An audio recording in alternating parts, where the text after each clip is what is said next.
யோவான் 14வது அதிகாரம் 27வது இறைவார்த்தை.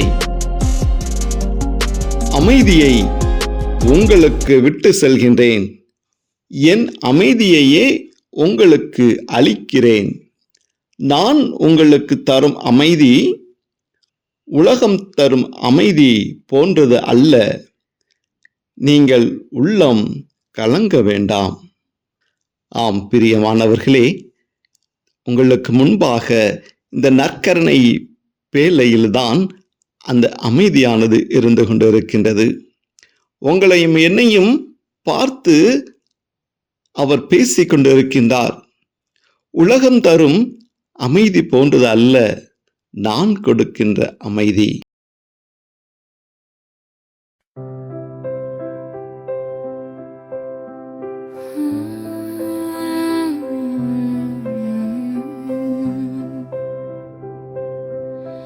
என் வாழ்க்கையில் நிம்மதியை நான் தேடினேன். என் இயேசு என்னை அழைத்து அணைத்துக் கொண்டார். தேடியும் கிடைக்காத அமைதி இந்த நற்கருணையில் வாருங்கள் ஆராதிப்போம் நற்கருணை இயேசுவை.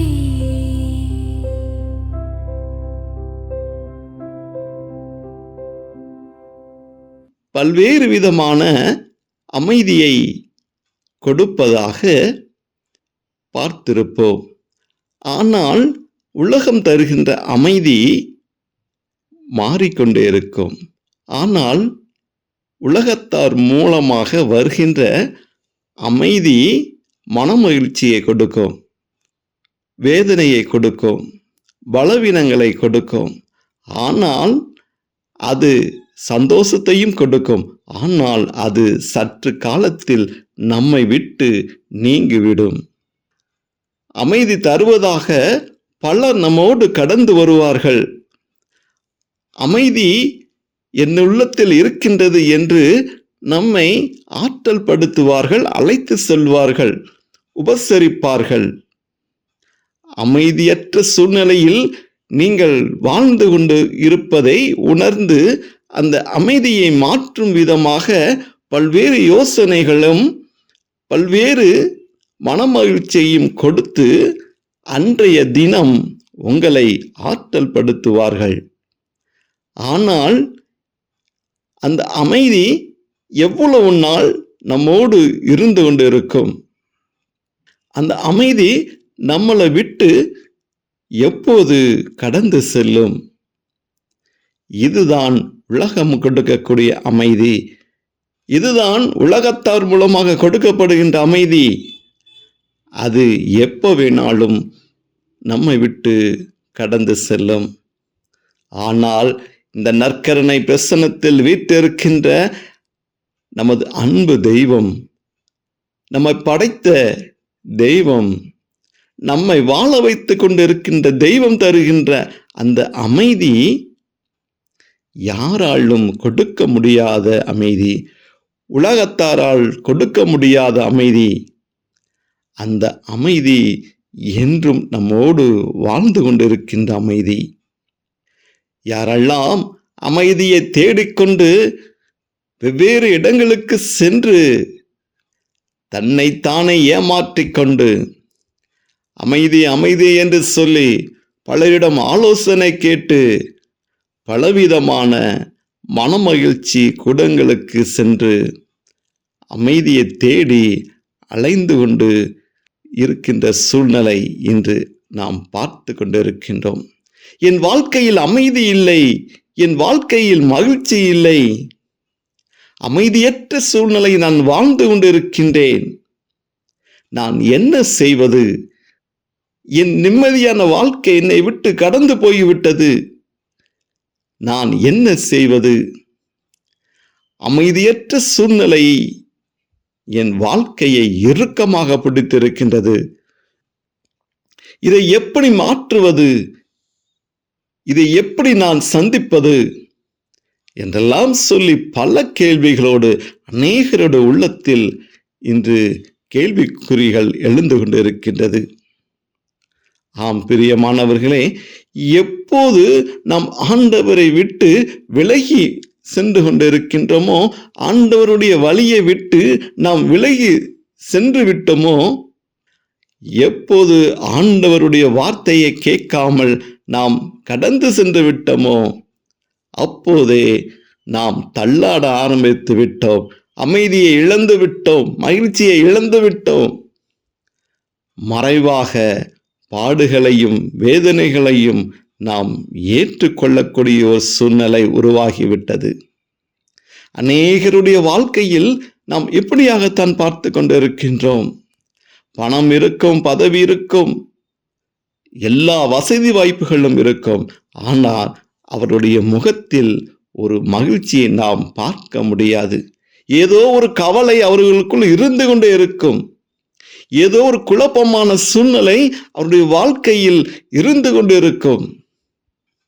எதெல்லாம் மனிதனுக்கு இன்பத்தை தரக்கூடுமோ அத்தனை வசதி வாய்ப்புகளும் அவருக்கு இருந்தாலும் அவர் அமைதியை இழப்பார் என்றால் அவர் வாழ்ந்து என்ன பயன் இருக்கின்றது? தினந்தோறும் அமைதியற்ற சூழ்நிலையில் வாழ்ந்து அமைதியை தேடிக்கொண்டு இருக்கின்ற பல்வேறு மனிதர்கள், அவர்கள் மறைவாக தன்னுடைய வாழ்நாட்களை இழந்து கொண்டு இருக்கின்றார்கள். அவருடைய வாழ்நாட்கள் குறைந்து கொண்டே போகின்றது. கவலையோடும் கண்ணீரோடும் அமைதியை தேடி அலைந்து போராடி கொண்டு இருக்கின்ற, துக்கப்படுகின்ற அந்த மனநிலை தன் வாழ்நாட்களுடைய எண்ணிக்கையை குறைத்து கொண்டுதான் போகும். ஆனால் ஆண்டவரோடு மனமகிழ்ச்சியில் இருந்து அவரை துதித்து ஆராதித்து மனமகிழ்ச்சியோடு வாழ்கின்ற அந்த வாழ்க்கை அவருடைய வாழ்நாட்களை அதிகரிக்க செய்யும். வாழ்நாட்களுடைய எண்ணிக்கையை கூட்டிக் கொண்டே போகும். இதுதான் உலகம் தருகின்ற அமைதிக்கும் ஆண்டவராக இயேசு கிறிஸ்து கொடுக்கக்கூடிய அமைதிக்கும் வித்தியாசம் இருக்கின்றது. உலகத்தார் கொடுக்கின்ற அமைதியை தேடி நாம் அலைந்து பாவத்தில் நாம் கடந்து சென்று பாவத்தில் வாழ்ந்து பாவத்தில் மரித்தோம் என்றால் நம்மளுடைய வாழ்நாட்களுடைய நியாய தீர்ப்பில் நாம் எங்கு நின்று கொண்டு இருப்போம்? என் வாழ்க்கையில் அமைதி இல்லை, நான் அமைதியை தேடி அலைந்து கொண்டு இருக்கின்றேன். எங்கே நாம் தேடி அலைந்து கொண்டு இருக்கின்றோம்? உலகத்தாரிடத்தில் அமைதியை தேடி நாம் அலைந்து கொண்டு இருக்கின்றோம். உறவுகளில் அமைதியை தேடி அலைந்து கொண்டு இருக்கின்றோம். தன் மனைவி மக்களோடு அமைதி தேடி அலைந்து கொண்டு இருக்கின்றோம். ஆனால் அமைதியை கொடுக்கக்கூடிய தெய்வம் கண்களுக்கு முன்பாக இதோ இந்த நற்கரணை வடிவில் நம்மை பார்த்து கொண்டிருக்கின்றார். நற்கரணை வடிவில் ஒவ்வொரு நாளும் நம்மை தேடி வந்து கொண்டிருக்கின்றார்.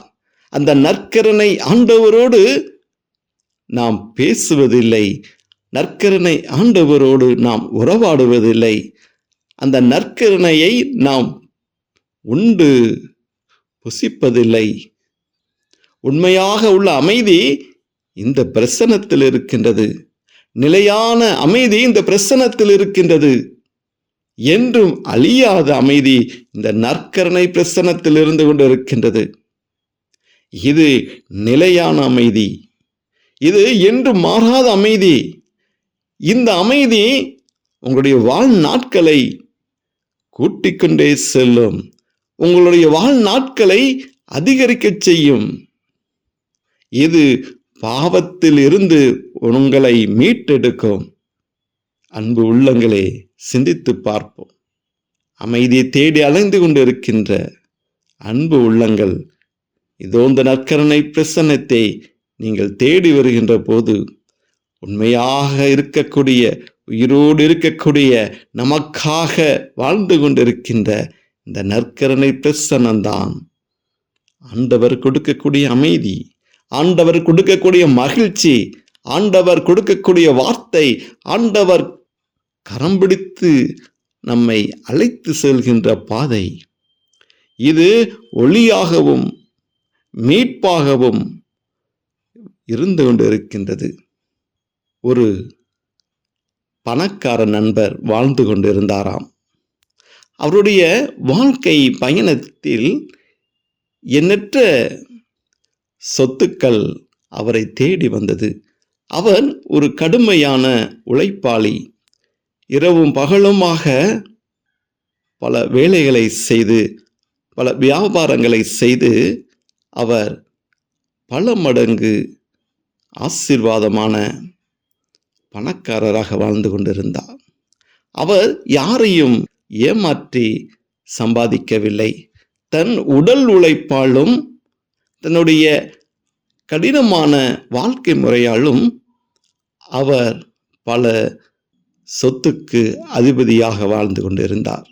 ஆனால் அவர் ஒவ்வொரு நாளும் அவர் உட்கொள்கின்ற அந்த உணவானது குறிப்பிட்ட நேரங்களில் அவர் சாப்பிட முடியாத நிலைமை.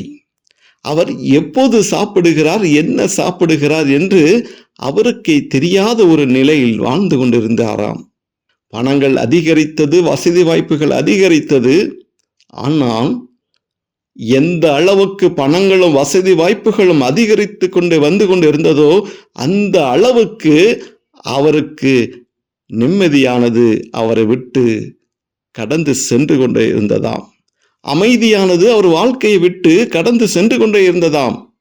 ஒரு நாள் அவர் சிந்தித்தாராம், நாம் ஓடிக்கொண்டே இருக்கின்றோம், என்னுடைய உடலில் பலவீனங்கள் ஏற்பட்டு கொண்டு இருக்கின்றது, நான் அதிகமான நேரம் தூங்குவது இல்லை, அதிகமான நேரம் நான் பயணித்து கொண்டே இருக்கின்றேன். ஆனால் என் பயணம் எங்கு சென்று கொண்டு இருக்கின்றது? இப்படியான ஒரு வாழ்க்கை எனக்கு தேவையா? ஏனென்றால் எந்த அளவுக்கு சொத்துக்கள் சேர்ந்து கொண்டு இருக்கின்றதோ அந்த அளவுக்கு பயங்கள் அதிகரித்து கொண்டு இருக்கும். அதை எப்படி பேணி காப்பது, அதை எப்படி பயன்படுத்துவது என்று சிந்திக்கப்படுகின்ற போது அமைதி அவரை விட்டு கடந்து சென்று விடுகிறது. அங்கும் இங்கும் தேடுகின்றார், பல மருத்துவரிடம் ஆலோசனை கேட்கின்றார். ஆனால் எதுவுமே அவருக்கு பலன் கொடுக்கவில்லை. இப்படியாக ஒரு மருத்துவரை பார்ப்பதற்காக மருத்துவமனையில் காத்து கொண்டிருக்கின்றார். அப்போது அவர் அருகில் மருத்துவரை பார்ப்பதற்கு வந்த வேறு ஒரு நபரிடம் அவர் பேச ஆரம்பிக்கின்றார். அப்போது அந்த இருவருக்கு இடையில் ஒரு உரையாடல் நடந்து கொண்டிருக்கின்றது. ஒரு செல்வந்தரும் அதே இடத்திற்கு வந்திருக்கின்றார், ஒரு கீழ்நிலையில் இருக்கக்கூடிய மனிதரும் அதே இடத்தில் மருத்துவரை பார்ப்பதற்காக அமர்ந்திருக்கின்றார். செல்வந்தருக்கும் அதே இருக்கைதான், செல்வங்கள் இல்லாத மனிதருக்கும் அதே இருக்கைதான். இருவரும் ஒரே இடத்தில் அமர்ந்திருக்கின்றார்கள். அப்போது இவர்கள் இருவரும் உரையாடுகின்ற போது அந்த செல்வம் இல்லாத மகன் சொன்னாராம், மருத்துவரை காட்டிலும் ஒருவர் இருக்கின்றார், அவரை நீங்கள் பார்த்தீர்கள் என்றால் உங்களுடைய இந்த மனக்குழப்பத்திற்கு, உங்களுடைய அமைதியற்ற இந்த வாழ்க்கை முறைக்கு அவர் உங்களுக்கு, இந்த மருத்துவரை காட்டிலும் அவர் உங்களோடு பேசுவார், அவர் உங்களுக்கு ஆலோசனை கொடுப்பார். அவரை நீங்கள் சந்தித்தீர்கள் என்றால் இவ்வளவு வசதி வாய்ப்புகள் பெற்று நீங்கள் இந்த மருத்துவரை நீங்கள் சந்திக்க மாட்டீர்கள் என்று சொன்னாராம். அப்போ அந்த செல்வந்தர், யார் அவர், எனக்கு காமித்து கொடுங்கள், நான் இந்த மருத்துவரை பார்ப்பதை விட நீங்கள் சொல்லக்கூடிய அந்த மருத்துவரை பார்ப்பதற்கு நான் தயாராக இருக்கின்றேன், அவர் எங்கே இருக்கின்றார் என்று சொன்னாராம். அப்போது அந்த நண்பர் சொல்லி இருக்கின்றார், வாருங்கள், என்னுடன் கடந்து வாருங்கள், நான் உங்களுக்கு அழைத்து செல்கின்றேன், நான் ஒரு கிறிஸ்தவன், நான் அவரை உங்களுக்கு காமித்து கொடுக்கின்றேன் என்று சொல்லி ஆலயத்திற்கு அழைத்து சென்றிருக்கின்றார். நற்கரனை காமித்து கொடுத்திருக்கின்றார். இவர்தான் அவர் என்று சொல்லி. ஆனால் செல்வந்தர்க்கோ அது வியப்பாக இருந்திருக்கின்றது. இவன் பேச்சை கேட்டு இந்த இடத்திற்கு நான் வந்திருக்கின்றேன் என யோசித்தாராம். அப்போது அவர் சிந்திப்பதை அறிந்த இந்த நண்பர் சொன்னாராம், நீங்கள் எவ்வளவு பெரிய செல்வந்தராக இருக்கலாம், அந்த செல்வத்தை கொடுத்தவரும் இவர்தான், ஆனால் இப்போது உங்களுக்கு அமைதியை கொடுக்க போவரும் இவர்தான். இவர் மத்தியில் அமைதியாக உட்கார்ந்தால் போதும், அந்த தெய்வம் உங்களோடு பேசும், அவர் உங்களுக்கு அமைதியை கொடுப்பார். நிச்சயமாக எனக்காக ஒரு மணி நேரம் இந்த இடத்தில் நீங்கள் அமர்ந்திருந்தால் போதும் என்று சொல்லி அவர் விடை பெற்று சென்று விட்டாராம். இந்த செல்வந்தரோ அந்த இடங்களில் 1 மணி நேரம் அல்ல, ஒரு நாள் முழுவதும் இருந்திருக்கின்றார். திரும்பி பார்த்தால் இருள் சூழ்ந்து விட்டது. சுற்றி முற்றும் பார்க்கின்றார். அவர் ஒரு புதிய உலகத்தை காண்பதைப் போல் மனதில் அவ்வளவு ஒரு மகிழ்ச்சி, என்ன ஒரு அற்புதம். பின்பு அந்த நபரை தேடி பார்த்திருக்கின்றார், காணவில்லையாம். ஆனால் அவருடைய வாழ்க்கையில் இப்படியான ஒரு சாட்சி இருந்திருக்கின்றது. அந்த செல்வந்தர் அன்றைய தினத்திலிருந்து அவருடைய வாழ்க்கை மட்டுமல்ல, அவருடைய தொழில், அவருடைய வாழ்க்கை முறையில் எல்லாமே மாற்றி அவர் ஆண்டவருக்காக வாழ்ந்திருக்கின்றார். ஆம் பிரியமானவர்களே, நாம் ஆண்டவரை தேடுவோம், ஆண்டவருடைய வார்த்தைகளை தேடுவோம், அதை வாழ்வாக்குவோம். அப்படியாக வாழ்கின்ற போது நிச்சயமாக உலகம் தரும் அமைதியை விட ஆண்டவராக இயேசு கிறிஸ்து கொடுக்கக்கூடிய அமைதி என்றும் நிலைத்திருக்கும். அன்பின் பரலோக பிதாவே, இந்த நாளை கொடுத்ததற்காக நாங்கள் நன்றி செலுத்துகிறோம் ஆண்டவரே. அப்பா, இந்த நாளின் வழியாக ஆண்டவரே இப்படியாக ஒரு வார்த்தையை கொடுத்து அந்த வார்த்தையின் வழியாக ஆண்டவரே எங்களோடு உறவாடுவதற்கு நன்றி செலுத்துகிறோம் ஆண்டவரே. அப்பா, இப்படியாக அநேக நபர்கள் ஆண்டவரே அமைதி இழந்து அமைதி தேடி அலைந்து கொண்டு இருக்கின்றார்கள். அப்பா, அமைதியற்ற சூழ்நிலையில் வாழ்ந்து கொண்டு இருக்கின்றார்கள் ஆண்டவரே. அமைதி இல்லாமல் வீடுகளுக்குள் முடங்கி இருக்கின்றார்கள். அமைதி எங்க கிடைக்கும்? அமைதி எங்க கிடைக்கும்? என் வாழ்க்கையில் அமைதி இல்லையே, என் வாழ்க்கையில் நிம்மதி இல்லையே, என் வாழ்க்கையில் வெறுமையாய் போய்விட்டதே, நான் ஏன் வாழ வேண்டும், நான் எதற்காக வாழ வேண்டும் என்று மனக்குழப்பத்தோடு இருந்து கொண்டு இருக்கின்ற அநேக உள்ளங்கள் இந்த காணொளியை பார்த்து கொண்டு இருக்கின்றார்கள். எசப்பா, இந்த காணொளியை பார்த்து கொண்டு இருக்கின்ற ஒவ்வொரு நபர்களுக்கும் ஆண்டவரே நீங்கள் அமைதியை கட்டளையிடுவீராக ஆண்டவரே. அப்பா, நீங்க சொன்னீங்களே ஆண்டவரே, நான் கொடுக்கக்கூடிய அமைதி உலகம் தரும் அமைதியை போன்றது அல்ல, நீங்க உள்ளம் கலங்க வேண்டாம் என்று சொன்னீங்களே ஆண்டவரே. அப்பா, பலரது உள்ளங்கள் ஆண்டவரே பாடுகளோடு வேதனைகளோடு இருந்து கொண்டு இருக்கின்றது. அப்பா, நீங்க அமைதியை கட்டளையிடுங்க ஆண்டவரே. அப்பா, நீங்க அமைதியை கட்டளையிடுங்க ஆண்டவரே. அப்பா, கண்ணீரோடு இருக்கின்ற பிள்ளைகளுக்கு ஆண்டவரே, திக்கட்டு இருக்கக்கூடிய பிள்ளைகளுக்கு ஆண்டவரே, அப்பா நீங்க அமைதியை உரித்தாக்க வேண்டுமா கூட ஜெபிக்கிறோம் ஆண்டவரே. அப்பா, கண்ணீரை மாற்ற வேண்டுமா கூட ஜெபிக்கிறோம் ஆண்டவரே. அப்பா, பொருள்கள் செல்வங்கள் என்னெல்லாம் இருந்தாலும் ஆண்டவரே அமைதியற்று வாழ்ந்து கொண்டு இருக்கின்றார்கள் ஆண்டவரே. நீங்கள் அமைதியை இயேசுவின் நாமத்தில் கட்டளையிடுவீராக ஆண்டவரே. அப்பா, அமைதியற்ற பிள்ளைகளை நீங்கள் கரம் பிடித்து நீங்கள் அழைத்து வர வேண்டுமா கூட ஜெபிக்கிறோம் ஆண்டவரே. இதோ நானே உயிருள்ள தெய்வம், நானே உன்னை வாழ வைக்கின்ற தெய்வம் என்று சொல்லி ஆண்டவரே அவர்கள் ஆற்றல் படுத்துவீராக ஆண்டவரே. அதிசயங்களை காண செய்வீராக ஆண்டவரே. அப்பா, உலகம் ஆண்டவரே அப்பா மக்களை மாற்றிக்கொண்டு இருக்கின்றது. அமைதியை கொடுப்பதாக சொல்லி ஆண்டவரே அவர்களை அமைதியற்ற சூழ்நிலைக்கு உட்படுத்தி கொண்டு இருக்கின்றது ஆண்டவரே. இதோ என்னிடத்தில் அமைதி இருக்குது என்று சொல்லி உலகத்தார் அழைத்து சென்று பிள்ளைகளை மரணத்துக்குள் தள்ளி கொண்டு இருக்கின்றார்கள், மரண பாதைக்கு தள்ளி கொண்டு இருக்கின்றார்கள். இப்படியான சூழ்நிலைகளை இயேசுவின் நாமத்தில் இங்கே மாற்றிப்பட வேண்டுமா கூட ஜெபிக்கிறோம் ஆண்டவரே.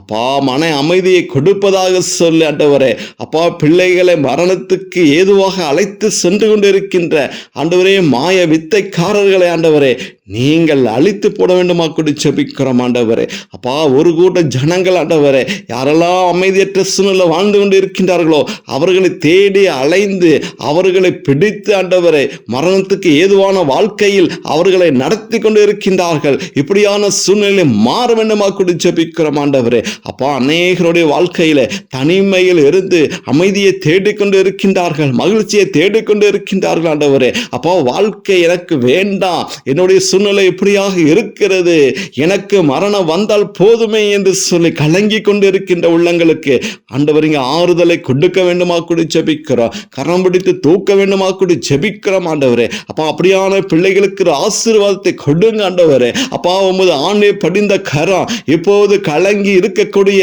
ஒவ்வொரு பிள்ளைகள் மேலும் தொடுவதாக, ஒரு வல்லமை கடந்து செல்வதாக, ஒரு ஆசீர்வாதம் கடந்து செல்வதாக ஆண்டவரே, ஒரு அமைதி அவர்கள் உள்ளங்களுக்கு கடந்து செல்வதாக.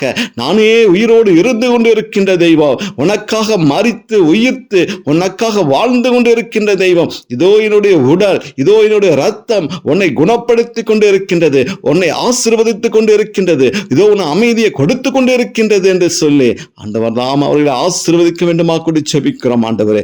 அப்பா, ஒரு மனிதன் அமைதி இன்றி வாழ்ந்தால் ஆண்டவரே என்னெல்லாம் நடக்கும் அப்பா, எங்கெங்கெல்லாம் யோசனைகள் போகும், அவருடைய வாழ்க்கை முற்றிலும் மாறிவிடும் அப்பா. ஆண்டவரே, மனம் இறங்குங்க ஆண்டவரே. அப்பா, மனம் இறங்குங்க ஆண்டவரே. ஆசீர்வாதத்தை கட்டளையிடுங்க. இன்றைய தினத்திலிருந்து இதை பார்த்து ஜெபிக்கின்ற பிள்ளைகளுக்கு ஆண்டவர் நிச்சயமாக ஒரு விடுதலை கொடுப்பீங்க, நிச்சயமா ஒரு அமைதியை கொடுப்பீங்க, நாங்கள் விசுவசிக்கிறோம் ஆண்டவரே. இந்த காணொளி பதிவு ஆண்டவரே உண்மையிலும் ஒரு மாற்றத்தை கொடுக்கக்கூடியதாக இருக்கணும், பலரது வாழ்க்கையில ஒரு ஆசீர்வாதத்தை கொடுக்கக்கூடிய இருக்க வேண்டுமாய் இயேசுவின் நாமத்தில் ஜெபிக்கிறோம் நல்ல பிதாவே, ஆமென்.